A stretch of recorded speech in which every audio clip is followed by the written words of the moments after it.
For a long time, family lawyers have been keen to see the implementation of the no-fault divorce, which will go a long way in helping those couples who want to divorce amicably to do so.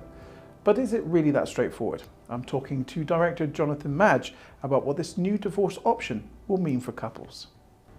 So, Jonathan, why did the existing divorce law need reform? Well, for some decades now, to get a divorce, you've had to satisfy the court that there's been an irretrievable breakdown, but you've needed to support that by one of 5 facts. The first 2 facts were adultery and unreasonable behaviour, and if you could satisfy a court that that was the case, you could effectively bring your divorce petition immediately. If you couldn't prove one of those 2, you'd have to wait at least 2 years and bring a divorce based on either desertion, although that's very rare, or 2-year separation as long as the other person consented. But if none of those were available, you wouldn't be able to divorce for 5 years. Although that didn't happen very often, sometimes a few people were prevented from a divorce for a full 5-year period after separation. So you still have to satisfy the court that the marriage has irretrievably broken down, but you don't need to support that by one of the 5 facts. So it's quite common for a couple not to want to blame each other and not to want conflict. They simply consider that the marriage has run its course. So they can bring an application jointly if they wish, or one or other of them can bring an application for divorce and it will be granted.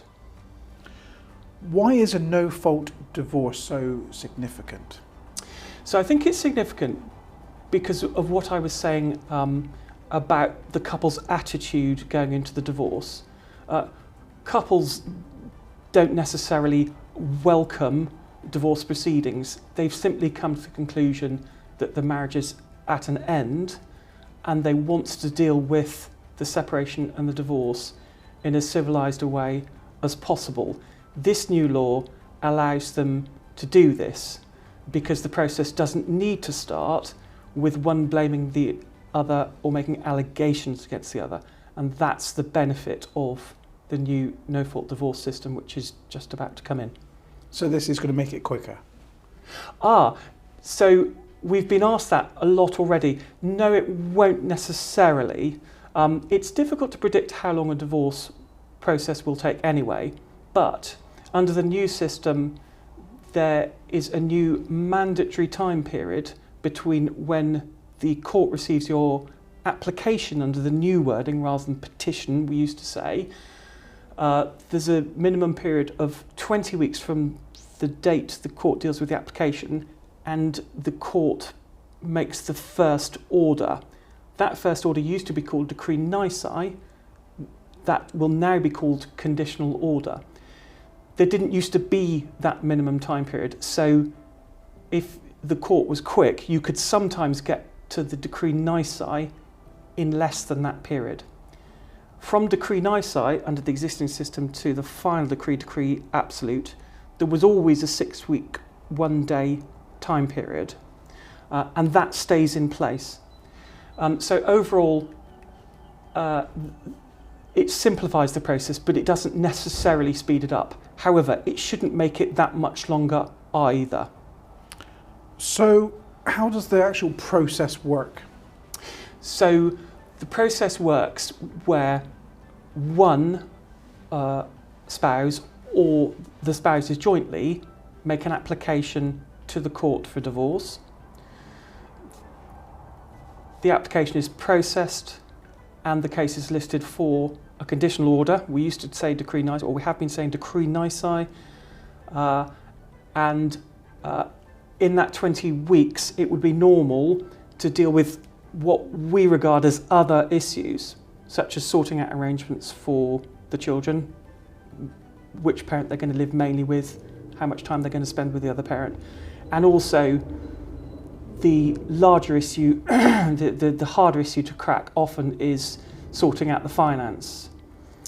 So we use that we will use that 20-week period to start to sort out the financial division, what's going to happen to the family home, what's going to happen to other assets, pensions, sorting out child support on all those issues. So Jonathan, why might you not choose the no-fault divorce?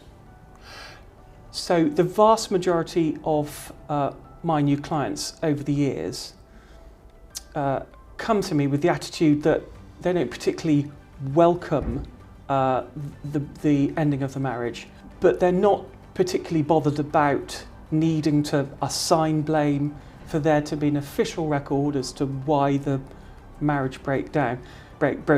That's very rare. For a very few people, they do feel a need for there to be some kind of recognition that the marriage is broken down because of the way the other party has behaved. So I suppose there will be literally one or two people who will say, no, I actually want to say the other person has committed adultery or that they've behaved unreasonably. But it's much rarer than most people imagine. Well, Jonathan, thank you very much for your time today. Pleasure. As we've heard, no-fault divorce does pave the way for a more collaborative approach to the end of a marriage. However, there are still lots of things to be considered. Finding the right legal advice will be key to helping you navigate the divorce process.